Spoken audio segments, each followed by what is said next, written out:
जिजाऊंच्या संस्कारांचा, छत्रपती शिवाजी महाराजांच्या विचारांचा, शंभूंच्या पराक्रमांचा, बाबासाहेबांच्या लेखणीचा, कष्टकरी शेतकऱ्यांचा, दीनदलित दुबळ्यांचा, जिगरबाज मावळ्यांचा, याच महाराष्ट्राच्या मातृभाषेला प्रथम माझा मानाचा मुजरा.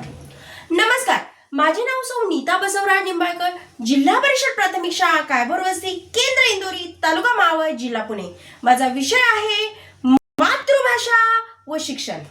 सन्माननीय व्यासपीठ, राजहंसाप्रमाणे दूध आणि पाणी वेगळे करणारे आमचे परीक्षक आणि श्रोते हो.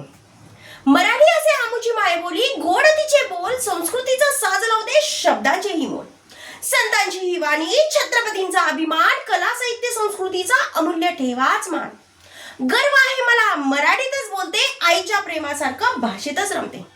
शान माझी मराठी, मान माझा मराठी, अभिमान माझा मराठी, स्वाभिमान माझा मराठी. नास्ती मातृसमा छाया, नास्ती मातृसमा प्रिया, नास्ती मातृसमा गती, नास्ती मातृसमा प्रेम. मातृभाषा ही आपली आईच असते. याचं एक उत्तम उदाहरण मी तुम्हाला देते. एकदा स्वामी विवेकानंद परदेशात गेलेले. तिथे काही लोक त्यांना भेटायला आले. त्या लोकांनी हात पुढे केला आणि स्वामीजींना हॅलो म्हणाले. तेव्हा स्वामीजींनी हात जोडले आणि नमस्ते म्हणाले.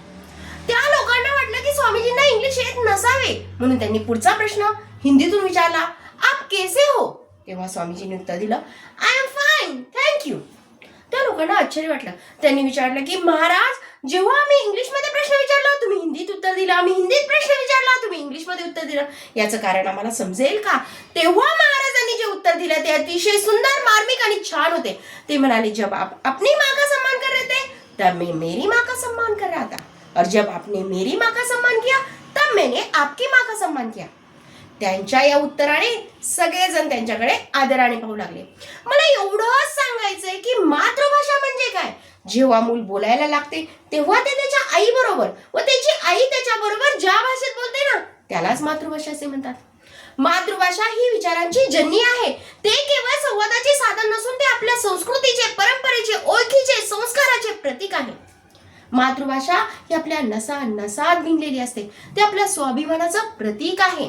जेव्हा आपण एखादी कृती करतो ना, त्या कृतीतून मातृभाषा झळकत असते. इतकी आत्मीयता त्या मातृभाषेमध्ये असते.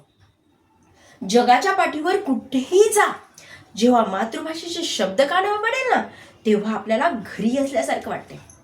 डॉक्टर APJ अब्दुल कलाम यांचंच उदाहरण घ्या ना. त्यांना जेव्हा त्यांच्या यशाबद्दल विचारलं गेले तेव्हा त्यांचं हेच उत्तर होतं की त्यांचं 12वी पर्यंत शिक्षण मातृभाषेतून झालेलं.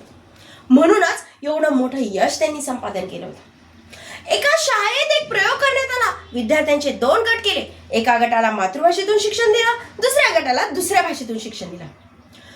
थोड्या दिवसांनी निरीक्षण केल्यानंतर असं लक्षात आलं की ज्या मुलांना मातृभाषेतून शिक्षण दिलं होतं ती मुले अतिशय आत्मविश्वासाने प्रत्येक गोष्टीत, प्रत्येक स्पर्धेत सहभागी होत होती. या उलट दुसऱ्या भाषेतून शिक्षण घेणाऱ्या मुलांमध्ये आत्मविश्वास खूप कमी होता, खूप गोंधळलेली होती आणि खूप अडचणींचा सामना त्यांना करावा लागला. आत्मविश्वास तर बिलकुल नव्हता. कोकिलाना स्वरूपम नारी रूपम प्रतिव्रतम विद्यारूपम करूपानाम क्षमारूपम तपस्विनाम. कोयल की सुंदरता उसकी आवाज में है, नारी की सुंदरता परिवार के प्रति समर्पण में है, पुरुष की सुंदरता ज्ञान में है और तपस्वी की सुंदरता क्षमाशीलते में है. वैसे ही हमारे जीवन की सुंदरता मातृभाषे में है. मातृभाषा ही आपल्या नसा नसात भिनलेली असते. त्याचं एक उत्तम उदाहरण मी तुम्हाला देते. एक व्यक्ती बादशाह अकबराकडे आला आणि म्हणाला की महाराज, मला मंत्री बनवा, कारण मला खूप साऱ्या भाषा येतात. तेव्हा महाराजांनी उपस्थित मंत्र्यांना त्याच्याबरोबर वेगवेगळ्या भाषेत संवाद साधायला लावले.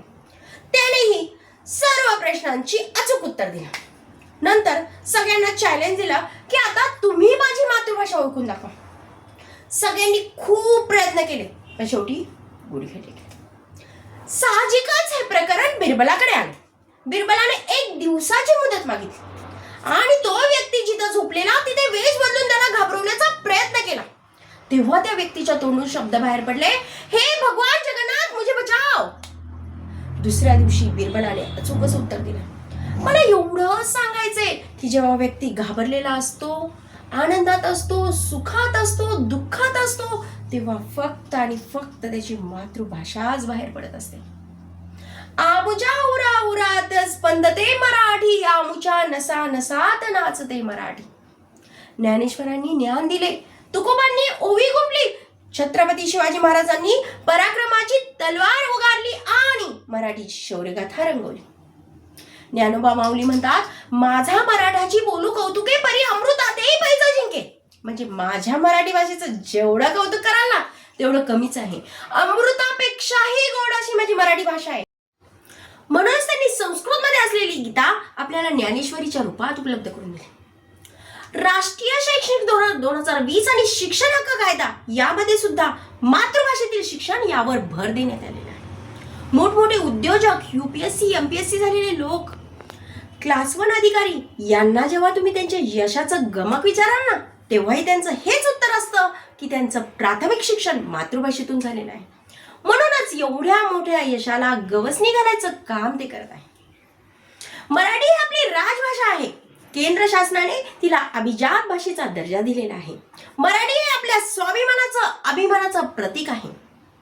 27 फेब्रुवारी हा दिवस मराठी भाषा गौरव दिन म्हणून साजरा केला जातो.